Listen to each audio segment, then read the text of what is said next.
our sisters and brothers in the immigrant communities. So it's this. Thank you. Yes. Good for you.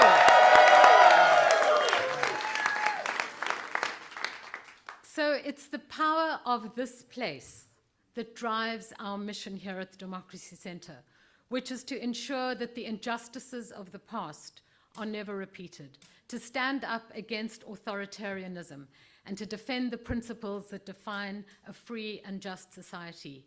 The center, this Democracy Center, for us is a beacon for democracy, for civil rights, and for memory, because it's our living commitment to ensure that we will not reverse course on our nation's journey towards a more just and equitable future. Thank you. Thank you. Thank you.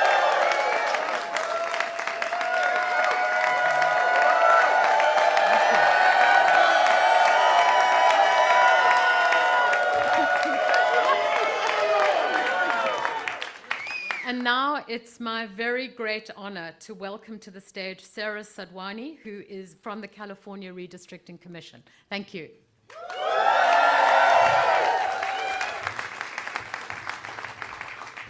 Thank you, Anne, and thank you for hosting us here today in this most historic site. My name is Sarah Sadwani. I'm a political science professor, and I served as a commissioner on the California Citizens Redistricting Commission.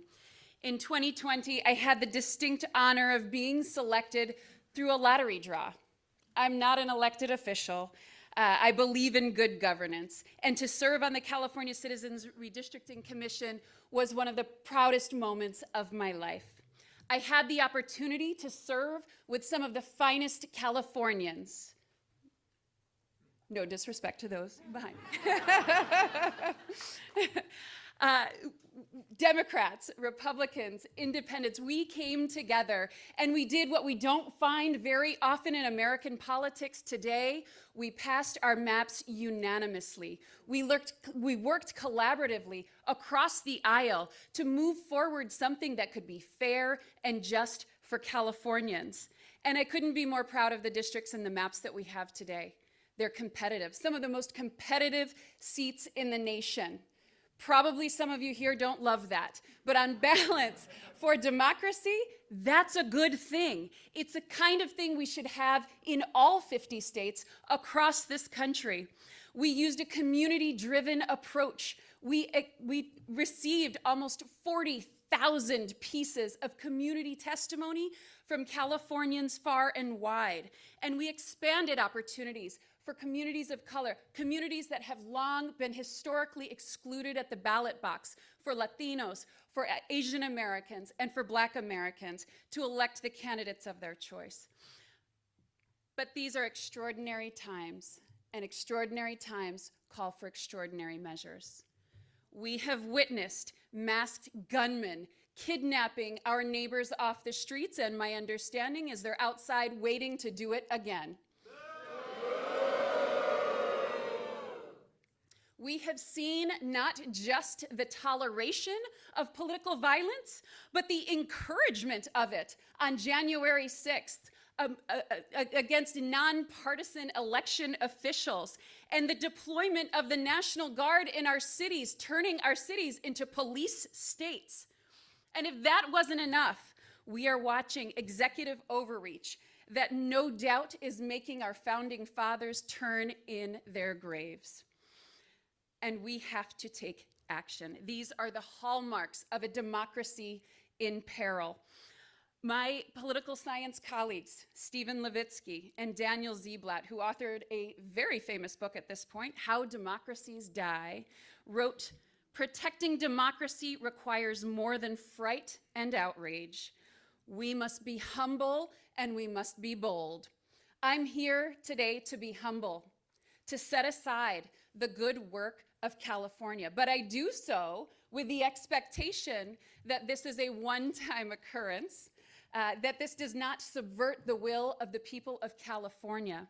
And I call upon these many leaders who have joined here today to be bold, to fight for American democracy, to not just pass maps for 2026, but to fight for independent redistricting in all 50 states so that we can level the playing field of a representative democracy.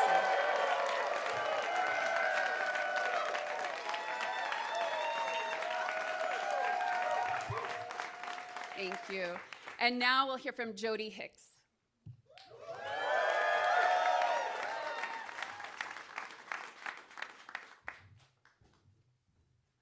Wow, thank you so much. Thanks for having me here today. I am Jody Hicks. I'm the president and CEO of Planned Parenthood Affiliates of California. So representing, thank you, representing 7 affiliates, over 100 health centers throughout California, and standing here in the strongest of support of California's response to Texas, to any other state's attempt to rig this next election to hold on to power. And I want to tell you why.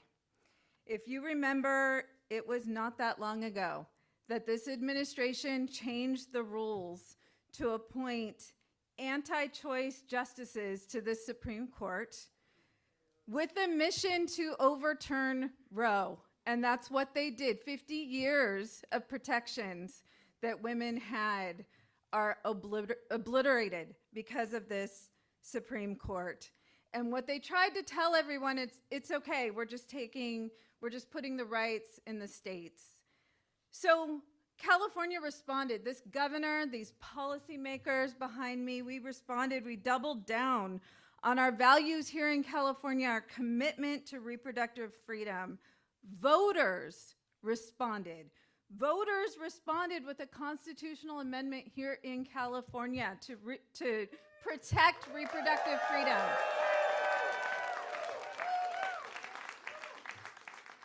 Voters responded to what was happening across the country by flipping congressional seats here in California, by kicking out those anti-abortion extremists in an attempt to flip the House. And despite that, despite the voices of the voters here in California, just 3 weeks ago, Congress, all 9 Republican Congress members here in California, voted to defund Planned Parenthood. They knew it would disproportionately target California because we have invested in improving access to reproductive health care, because those are our values here in California. Our health centers, there's over 100 of them. Over 80% of them are Medicaid patients, our most vulnerable communities. And they didn't have the votes to do a outright ban, so they did a backdoor ban, which is essentially putting economic sanctions on Planned Parenthood health centers for providing abortion. So what does that mean? No federal funds go to abortion services, so we're not talking about attacking the service. They described a Planned Parenthood health center, and they will no longer pay for all of the services that we provide. So we are talking about STI and cancer screenings. We are talking about birth control. We're talking about sometimes prenatal care, that they are taking away access, taking away the choice for those Medicaid patients to come to their most trusted place, which is Planned Parenthood. So what do they think the voters' response will be to that? I'll tell you what it'll be. It'll be, you take away our freedoms, we'll take away your seats. We'll flip the House.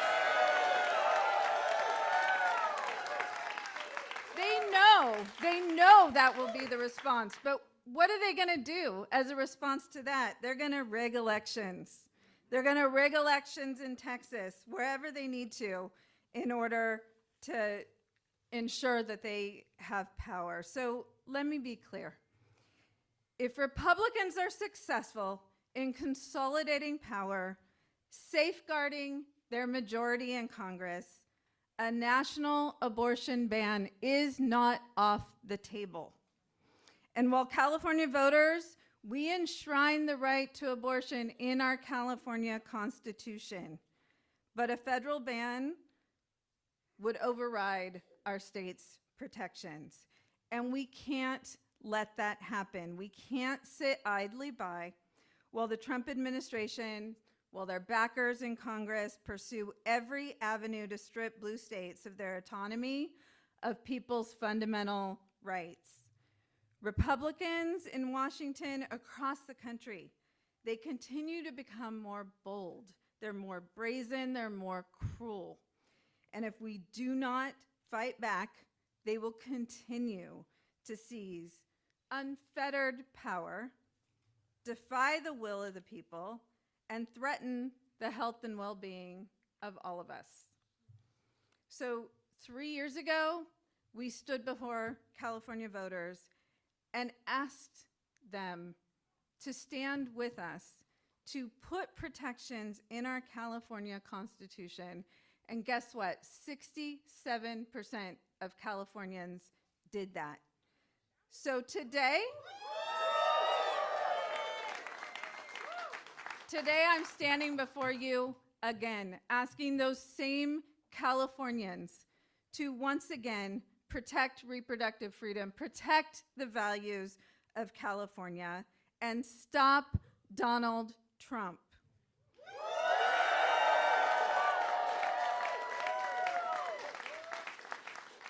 We have to fight back.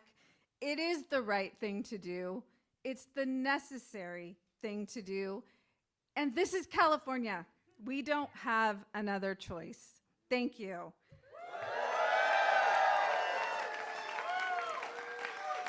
And with that, it is my pleasure to introduce Erica Jones with the California Teachers Association. Thank you.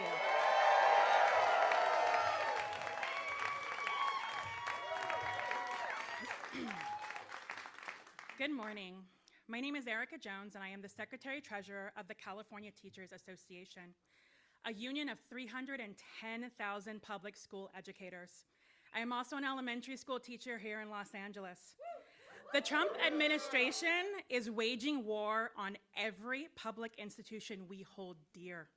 In the short few months he has been in office, he has worked with Republicans, including 9 from California, to freeze funds for critical education programs, including after-school programs, teacher trainings, and migrant education programs. He's cut health care for millions of our students and their families, attempted to dismantle the Department of Education, and pass a voucher program designed to destroy public education entirely. There have also been unprecedented attacks on our immigrant communities and our LGBTQ+ students and families. The Trump administration removal of schools as safe zones from ICE has unleashed a level of trauma and fear that no one should have to endure, let alone our children. Just this week, a 15-year-old student here in Los Angeles was detained by federal agents outside Arleta High School. Our students deserve better. The majority of Americans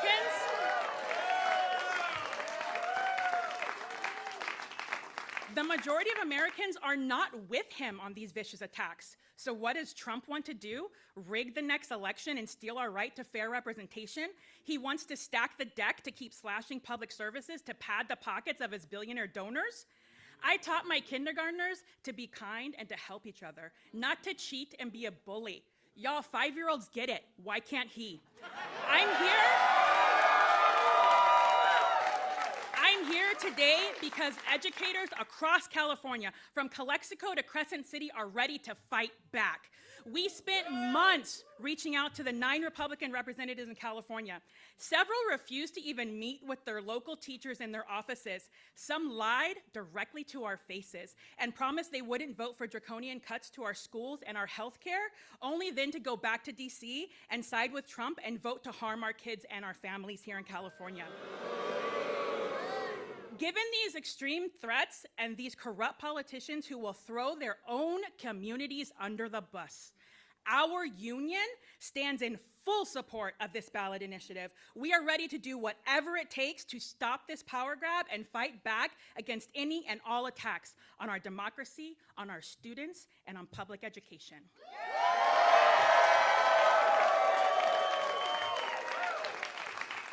It is now my honor to introduce Lorena Gonzalez, President of the California Federation of Labor Unions.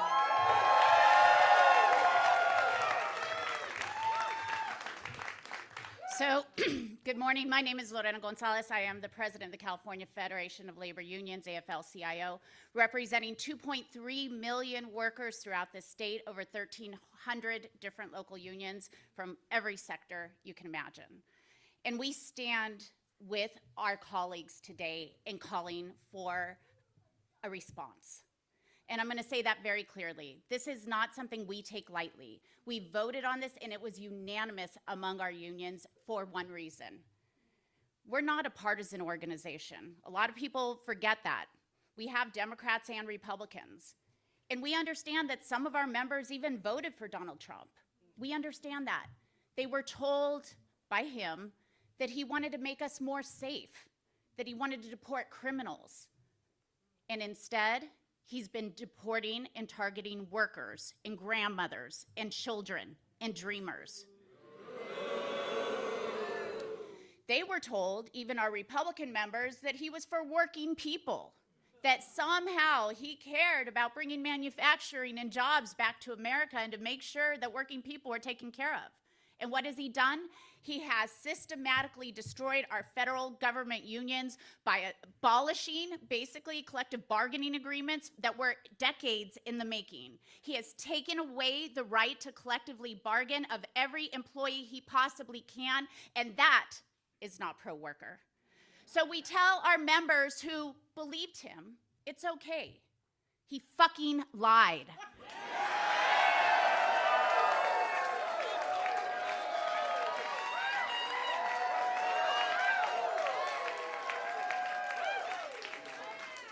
We don't blame them, but we do tell them this.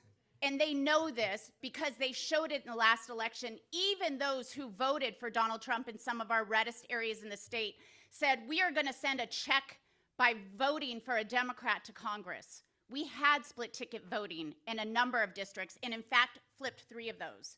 That's what Donald Trump was afraid of. That's why he went to his lapdog in Texas and said, do something for me because they're about to come get a couple more. Yes, we were. But if he wants to cheat, we're going to fight back. We are tired of lapdogs. We want people who are independent, not obedient. And it's time for us to show a little disobedience to Donald Trump. It's time for us to fight with everything we have, because if we care about working people, and I very much do, and I know the people behind me do, if we care about unions, the right to make better for your life, to work a hard day and be able to come home and afford a house, to put your kids through college, to put food on the table, if we care about this, then we have to fight and make sure elections are fair. We have to make sure that there is a check in Congress, and California can unilaterally do that. And we are proud to stand with our Governor Gavin Newsom, who is ready and asking us to fight back. We will fight back every single day, and we will go to every one of our members and every member of the public to remind them that if you care about your future, if you care about your kids' future, you have to recognize this. I don't care what your job is. I don't care what part of the state you live in. I don't care where you came from. You have more in common with an undocumented farm worker than you did with the fucking billionaires who are causing this problem in the first place.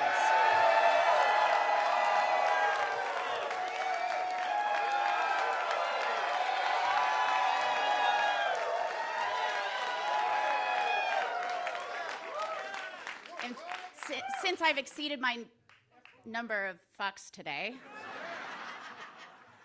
it is my pleasure to bring up somebody who has seen firsthand the destruction caused by this administration. My brother, David Huerta, the president of SEIU, California State Council.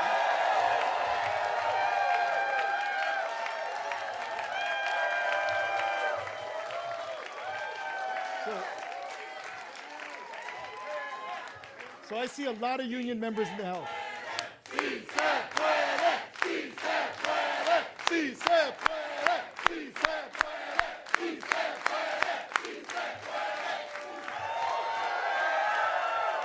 When we fight, when we fight, and fight we will. take a deep breath here. My name is David Huerta. I'm president of SEIU USWW and president of SEIU California. And I stand here today on behalf of over 750,000 workers represented by SEIU in California, healthcare professionals, janitors, airport workers, security officers, caregivers, educational workers in every corner of our state. And SEIU members are ready to fight.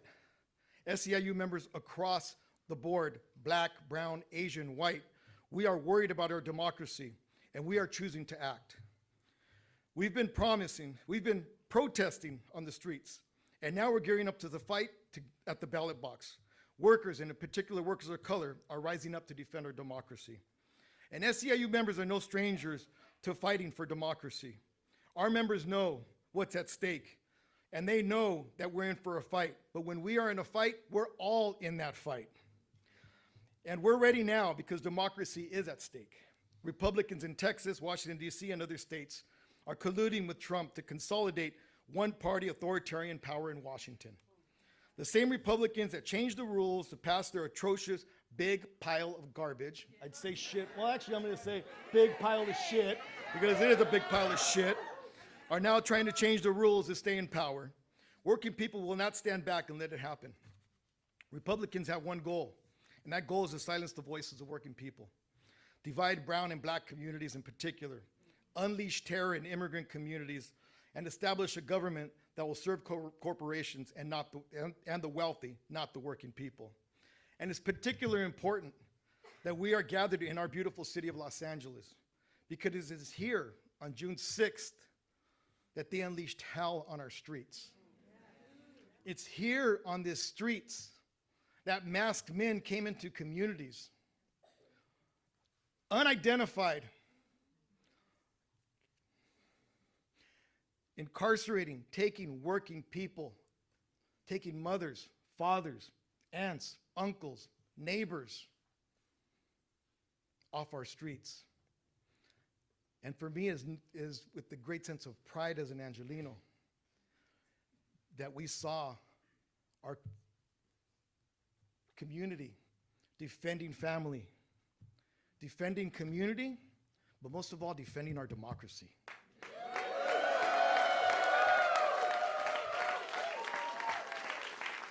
And we will continue to defend our city, we will continue to defend our state, we will continue to defend our families, and we continue to defend this democracy with all the power of nonviolent action and with the power of our vote.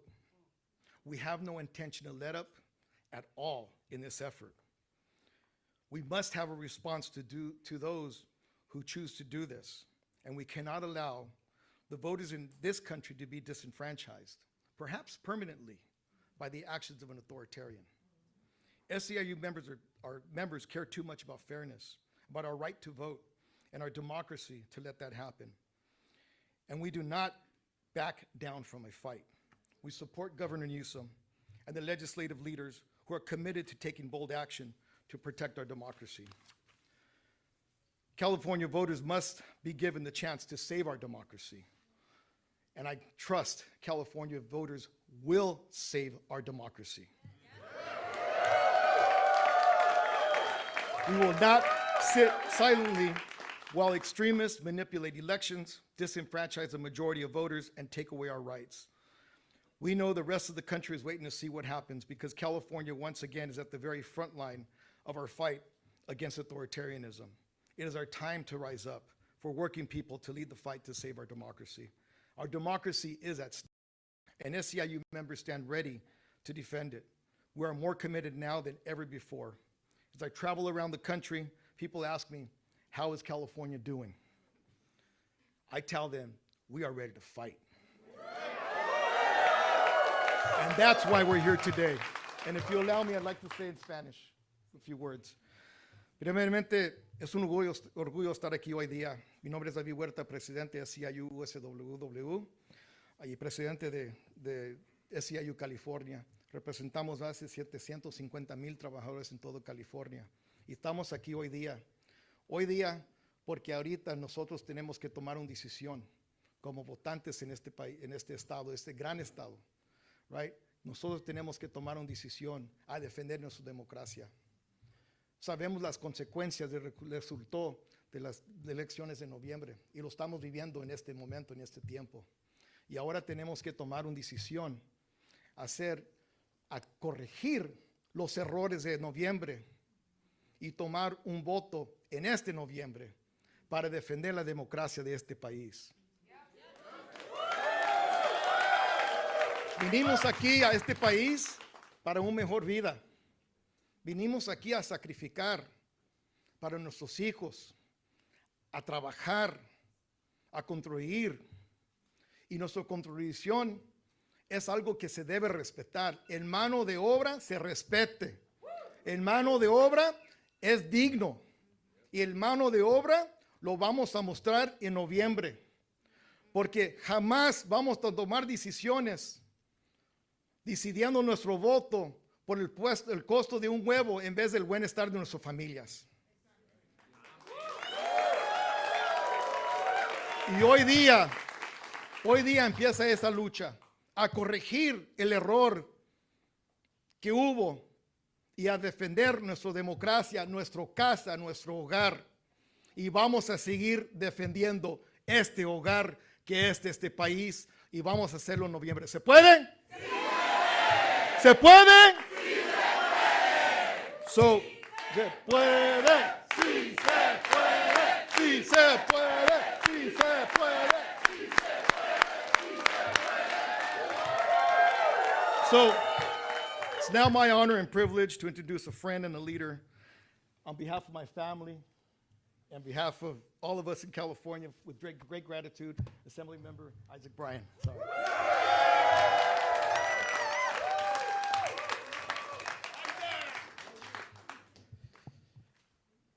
Can y'all give it up for David Huerta one more time? He's the only person I've seen in my whole life who can come out of an ICE detention cell barefoot and still hit the block the next day ready to stay active. That's the kind of energy that channels the best of what America is, what California is. That's what we're doing in this moment. We're getting active. For me, this feels a little bit personal. Many folks know this. It's in the bio. I was born in Texas, Dallas, Texas. Lived there until I was 7 or 8 years old. California raised me. My little brother Bobby, who didn't grow up with me, lived in Texas his entire life. And he flew out here this week so he could be a part of this moment. Because just like those 55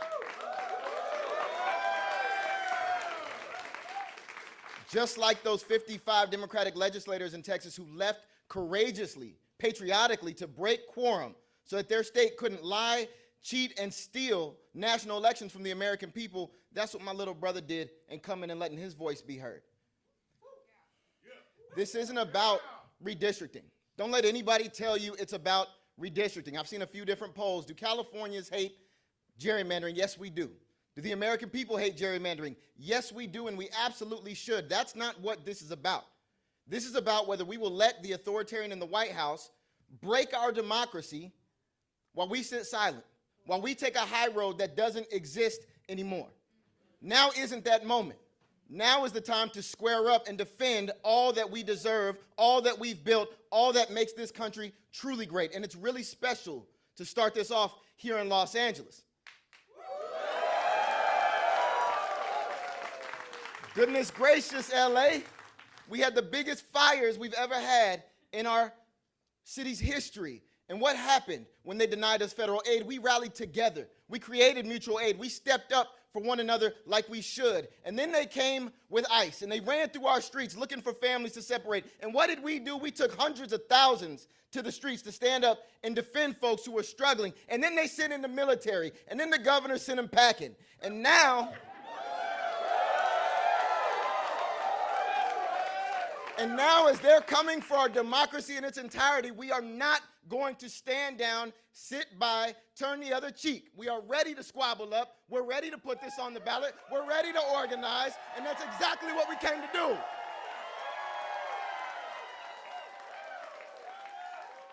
Fannie Lou Hamer said, "We don't run from our problems. We face them head on." We're going to face this one head on.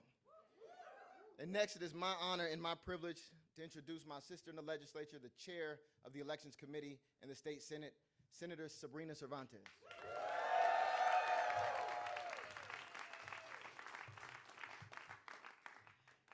Today, we are at a flashpoint, a crisis set in motion by Donald Trump and Texas Republicans who see the writing on the wall.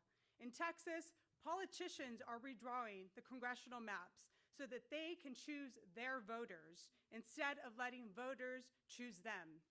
They are silencing working families, Latino voters, Black voters, and propping up an authoritarian presidency. That's not democracy, that's cheating. Here in California, we do it differently. We have an independent citizen, not politicians, drawing our map so that every vote counts equally. In California, we believe voters should have the final say at the ballot box on any changes. The American people have made it clear. People want their health care, not tax cuts for billionaires. People lower prices for working families, not tariff taxes that are costing American consumers hundreds of billions of dollars. People want a government that trusts science and fact, not secret police dragging innocent people off the streets into unmarked vans. They know their cruel and draconian policies are failing, and they can't win in competitive districts. So instead of earning the voters' trust, they're trying to cheat their way to victory. We've seen this pattern before. When Trump doesn't have the votes, he manufactures them. Last week, our colleagues in Texas told us about being tracked by the FBI, facing bomb threats, facing death threats. This is the reality that they are living. Republicans like Trump and Abbott have the power to stop it. They refuse. This power grab will not just stop in Texas. If they succeed there, they will try it everywhere. We must be ready to fight because it is our duty to stand up and push back. The stakes are far too high for anyone to sit on the sidelines. The 2026 election could be our last chance to check Trump's reckless abuse of power. National redistricting reform is needed now more than ever. If other states followed California's lead and created independent, nonpartisan commissions, we wouldn't be in this crisis today. If Texas does the right thing and backs off, we will follow suit and our ballot measure will be shelved. Californians, you are the firewall. In this country, the power belongs to the people and we are not giving up.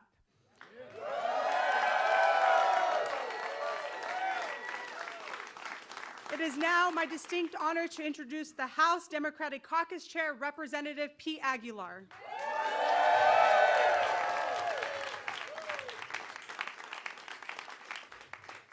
Thank you so much, Senator Cervantes. I'm Pete Aguilar. I'm chairman of the House Democratic Caucus, and I'm proud to be here on behalf of my House Democratic colleagues in California. We're here today because the Republican-controlled Texas state legislature wants to rig their congressional map at the request of Donald Trump to make it harder for Democrats to flip the U.S. House and to hold Donald Trump accountable. And Texas isn't alone. Other Republican-led states are making deals with the president to try to do the same thing. Donald Trump knows that without a Republican Congress to give him a free pass, his deeply unpopular policies will face real oversight and accountability. Accountability for cutting health care for millions of Californians. Accountability for disappearing people off the streets. Let me be clear. Californians believe in fair maps. Maps drawn by our independent, citizen-led commission that respects the voice of every voter. But if Texas and other red states want to move forward with their partisan power grab to rig the elections, we cannot sit on the sidelines. The 2022 elections gave us a clear warning. When North Carolina Republicans in the state legislature pushed through their partisan redistricting plan, they gained 3 seats in the House of Representatives. That was the exact same margin that they control the majority with today. Under current maps, we need to net just 3 seats for a chance to hold Donald Trump accountable. California has the largest congressional delegation in the country. And with that comes the responsibility to lead the fight against attempts to steal power from the American people. We have to fight to protect our democracy, because if we don't, the harm of this Trump administration inflicting on our country is guaranteed to go unchecked as long as he is in office. Unlike Texas, where they are blatantly disregarding the Voting Rights Act in an attempt to disenfranchise voters, California will hold firm to our values. We will honor the Voting Rights Act and respect the civil rights of our voters. The California Democratic Congressional Delegation and the House Democratic Caucus stand united with Governor Newsom and thank him for his leadership to lead our state legislature at a time to defend the voices of the American people and to stop this Trump-led power grab. We will take this fight to the ballot, and we will let the voters decide, because I know California is ready to lead this fight, and we will not back down.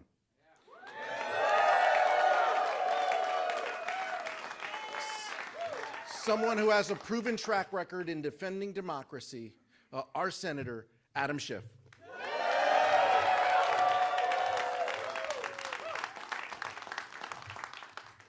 Thank you, Pete, and thank you for the amazing job that you do. Folks, we are at a precarious moment in our nation's history. All of us in this room who have lived in the generation post-World War II, we're used to growing up in a world of ever-increasing freedoms.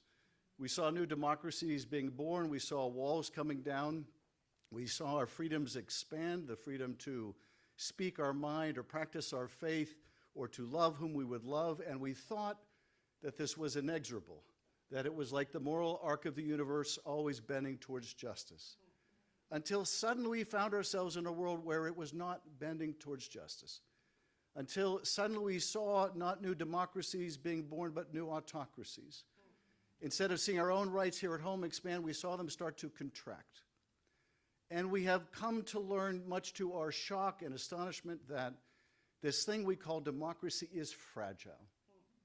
And now we are on the precipice of another great threat to our democracy, and that is this effort by Donald Trump and Republicans in Texas to take people's vote away, to make the votes of those in California worth less, by taking lines in Texas that are already horribly gerrymandered to elect Republicans and making them worse.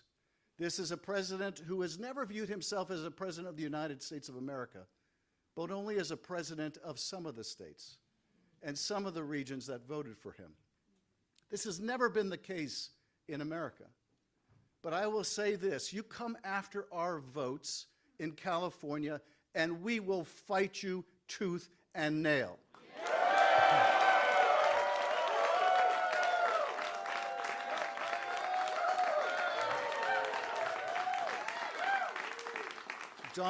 Donald Trump, you do not poke the bear. Not while we're around. And people need to understand why he's doing this. They just passed in Congress the most reprehensible bill, their big ugly bill, that is raising health care costs for millions of people. It's going to cost millions of people their health care. As we stand here today, notices are already beginning to go out to tell people their health insurance costs are going up by 50% or 70%. People now, parents that are off buying back-to-school things for their kids, are seeing backpacks up 30% because of his stupid tariff wars, and pens and pencils costing even more. They're having to tell their kids they can't engage in certain extracurricular activities because they just don't have the money. People losing their health care, their costs are going up. This guy ran on a platform of bringing down the cost of the American people, and he's a failure. He's a failure. Costs continue to rise, but take solace in this. As you, the American people, are paying more and more for your everyday lives, Donald Trump's economy is going great. His personal economy is great. He's building a $200 million ballroom for himself. He just got his third Air Force One. He's making more money for himself and his family than he ever has in his whole life put together. He doesn't give a rat's ass about you. Not in California, not in Texas. He only cares about himself. It is his underlying corruption that is responsible for the reason why you are struggling hard to make a living. And we are going to fight back. We're going to make sure that here in California, your vote matters. If they're going to play with fire, we're going to fight fire with fire. And let me just say this to quote our wonderful governor, Donald Trump, thank you for your attention to this matter.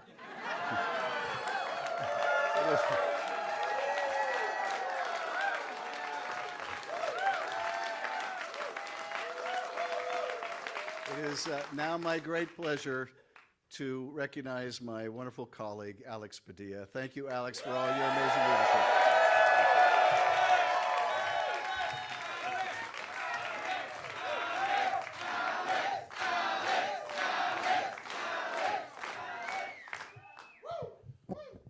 I'm Senator Alex Padilla.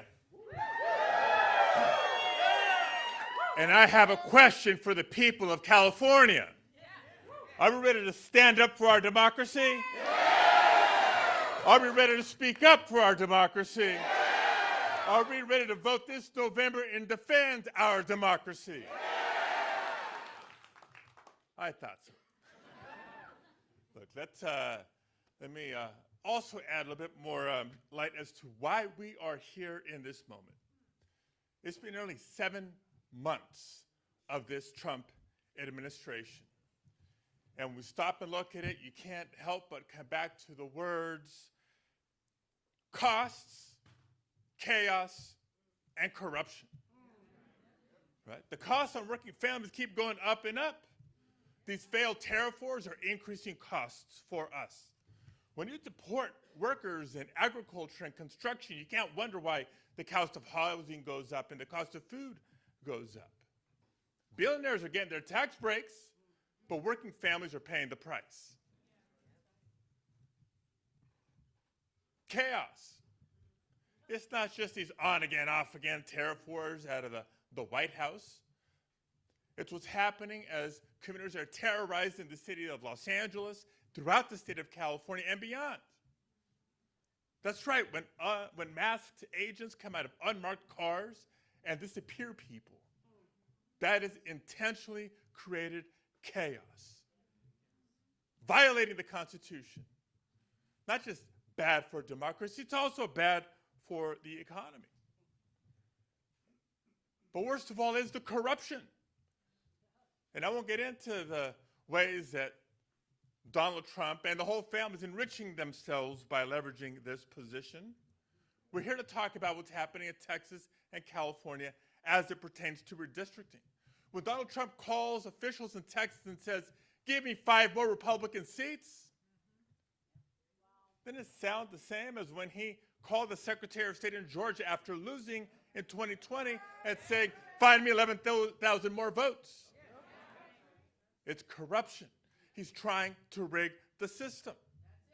One of the earlier speakers said extraordinary times call for extraordinary measures because we're not living in normal times. In normal times, a political party in power would be proud of their accomplishments and they'd be running on their record asking for voters to keep them in power. That's not what's happening right now. With Donald Trump and complicit Republicans in Congress gutting health care,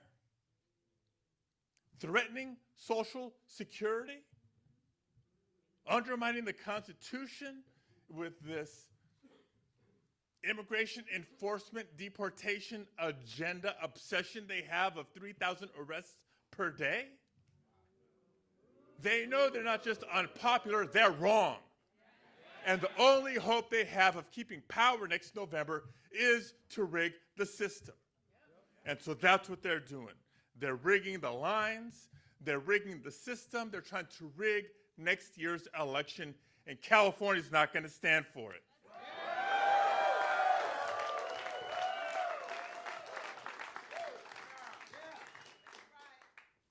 Como mi hermano David Huerta, unas palabras en español. Claro que se puede porque juntos podemos. Estamos aquí anunciando el esfuerzo que los líderes de California están listos de tomar para defender nuestra democracia nacional. Todavía hay tiempo para los líderes de Texas que decidan hacer lo correcto y no entregarle a Donald Trump lo que él está exigiendo. Cuando él llama al gobernador y los legisladores de Texas diciendo, deme 5 más distritos republicanos, es como cuando llamó al secretario de Estado de Georgia después de haber perdido la elección el 2020, cuando les pidió, encuéntrenme 11,000 más votos. Estos no son tiempos normales. Tiempos normales en nuestro gobierno, nuestra política, es un partido en poder, orgullosos de sus logros, defendiendo su récord ante los votantes, pidiendo apoyo para seguir en la mayoría, seguir en el poder. Pero vean lo que ha ocurrido los últimos 7 meses. Recortes a programas de salud. Costos aumentando para familias trabajadoras cada día más, poniendo en riesgo el seguro social. Bien saben que no es una agenda popular y bien saben que es una agenda dañosa a nuestro país.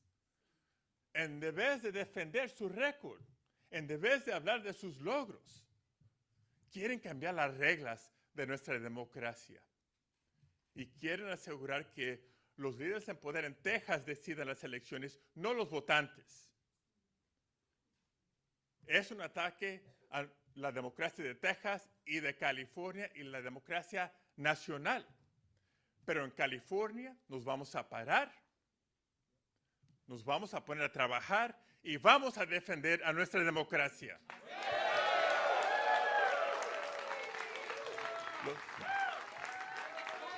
Este noviembre los votantes de California van a determinar si seguimos con una democracia fuerte o no. Es la cuestión, la pregunta de hoy. So this November, the people of California will stand up and speak up and determine whether we defend our democracy, because California is proud to lead. California always leans in on the biggest challenges, not just for our state, but for our nation. And we're going to do it together, because a wise governor that I know is fond of saying, if you want to go far, go alone. Excuse me, if you want to go fast, go alone. If you want to go fast, go alone, but if you want to go far, go together. And the person who has brought us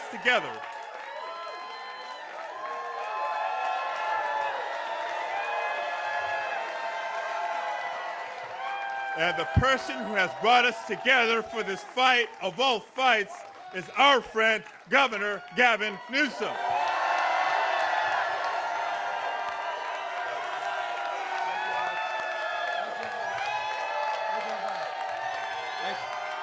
Thank you, everybody. Thank you guys for being here.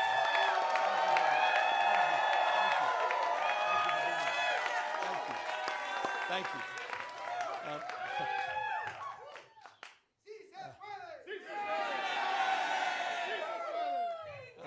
When we fight, we win. When we fight, we win. Thank you. Thank all of you. In the spirit of that African proverb that Senator Padilla was referencing. You want to go fast, go alone. You want to go far, go together. And I look back at this audience, and I look at all of you united in this cause, and I'm reminded where we are at this precious moment in time. We are in Los Angeles. The most diverse city in the most diverse county, in the most diverse state, in the world's most diverse democracy.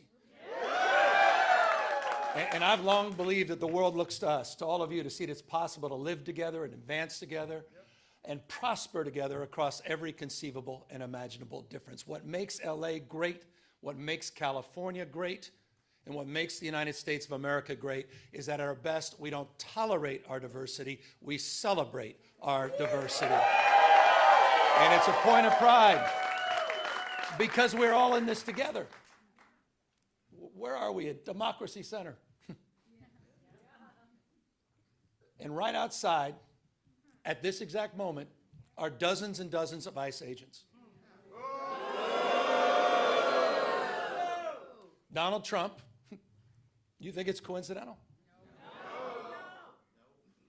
Donald Trump and his minions, Tom Homan, tough guy, clearly decided, coincidentally or not, that this was a location to advance ICE arrests. Indiscriminate? Perhaps. We'll find out later. It was certainly indiscriminate when a 15-year-old disabled boy had a gun put to his head in Los Angeles trying to go to school just a few days ago.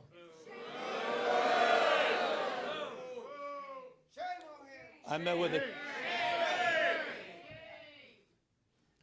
I don't need to belabor this, except I want to level set. People are scared. People are fearful.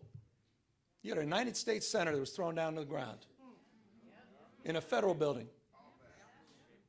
Alex Padilla.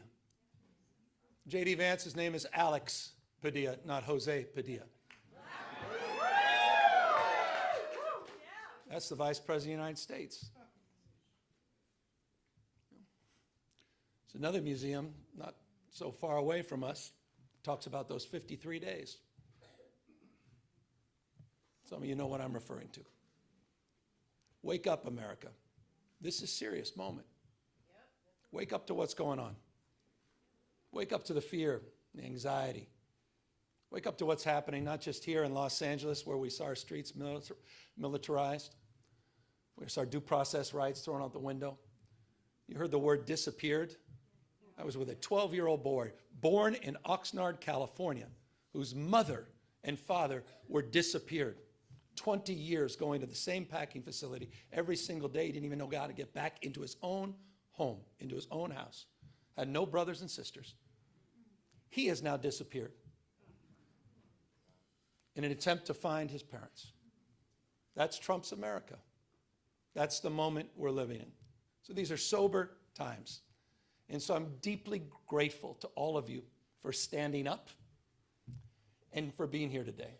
I'm grateful for all the elected officials that are here, members of Congress, not just our 2 U.S. senators, to members of the California legislature for having the courage of their convictions, for standing tall and standing firm, to recognize today is Liberation Day in the state of California. As Senator Schiff said, Donald Trump, you have poked the bear, and we will punch back. Here's the good thing about California, folks. We're the size of 21 state populations combined. We're the 4th largest economy in the world. We're not a small, isolated state. I know they say don't mess with Texas. Well, don't mess with the great Golden State. And so we're here with our state of mind, with the clarity of our purpose and conviction, to recognize that we need to reconcile the world we're living in. We do have agency. We're not bystanders in this world. We can shape the future, and that's what we intend to do today. We're here because Donald Trump, on January 6th, tried to light democracy on fire, tried to wreck this country, tried to steal an election, as Alex just said, by trying to dial in for 11, almost 12,000 votes. And here we are, in open and plain sight, before one vote is cast in the 2026 midterm election. And here he is once again trying to rig the system. He doesn't play by a different set of rules. He doesn't believe in the rules. And as a consequence, we need to disabuse ourselves of the way things have been done. It's not good enough to just hold hands, have a candlelight vigil, and talk about the way the world should be. We have got to recognize the cards that have been dealt. And we have got to meet fire with fire. And we've got to be held to a higher level of accountability. So that's what this is about. It's not complicated. We're doing this in reaction to a president of the United States that called a sitting governor of the state of Texas and said, find me 5 seats. We're doing it in reaction to that act. We're doing it mindful of our higher angels and better angels. We're doing it mindful that we want to model better behavior, as we've been doing for 15 years in the state of California with our independent redistricting commission. But we cannot unilaterally disarm. We can't stand back and watch this democracy disappear. We can't stand back and watch this democracy disappear district by district all across this country, not just in Texas, but in Missouri, where J.D. Vance went just a week ago, in Indiana, in places like Ohio, in places like Florida. We need to stand up, not just California. Other blue states need to stand up. We need to be firm in our resolve. We need to put back. So we're here in that light. And I'm grateful to have remarkable partners in the legislature. It's a tall task. We're asking them for 2/3 of a legislative consent, but this is the difference. This is the difference between what's happening in Texas and what's happening here in California. We didn't receive a phone call from the President of the United States to then quietly go in the back room and start drawing maps and legislatively try to jam them through against the consent of the people. We're doing precisely the opposite. We're working through a very transparent, temporary, and public process. We're putting the maps on the ballot, and we're giving the power to the people. This will be the first redistricting that's ever done that. That's the difference. We tried to raise the standards, and these guys are not playing by any set of rules. So this time requires us to act anew, not just think anew. And so I'm grateful to all of the remarkable leaders that have stepped up, this unifying effort here in the state of California. And we'll be asking for the people on November 4th, a special election, coinciding with a lot of local municipal elections, to provide a temporary pathway for congressional maps. We will affirm our commitment to the state independent redistricting after the 2030 census, but we're asking the voters for their consent to do midterm redistricting in 2026, 2028, and 2030 for the congressional maps, to respond to what's happening in Texas, to respond what Trump is trying to excite. And we'll do so in a way that also affirms our desire as a state to level the playing field all across the United States. We believe in a national independent redistricting framework. And we believe that's the right goal and the right thing to pursue. And I will just state for the fact, Zoe Lofgren, who runs our California delegation, she authored the bill. Democrats unanimously supported that National Independent Redistricting Commission. Republicans were nowhere to be found. They want to rig these elections, and they want the power that gerrymandering provides, because they know what Donald Trump knows. He's going to lose the midterms. He knows de facto his presidency ends in 17 months when Speaker Jeffries is back in office. He knows it. Why else would you try to rig the system? Why else would you make the phone call? He's a failed president. Who else sends ICE same time having a conversation like this? Someone who's weak. Someone who's broken. Someone whose weakness is masquerading his strength. The most unpopular president in modern history. An economy that's collapsing all around him. You saw the new wholesale prices going up almost a full percentage point today. Inflation is going up. Job creation is going down. He's trying to rewrite history, Smithsonian, censoring historical facts. And in the spirit of what Adam Schiff said, he's trying to put America in reverse on voting rights, civil rights, LGBTQ rights, on women's rights. He wants to bring us back to a pre-1960s world. That's what this is all about. It's about power, and I want to end on this. And we are about to give power back to the people.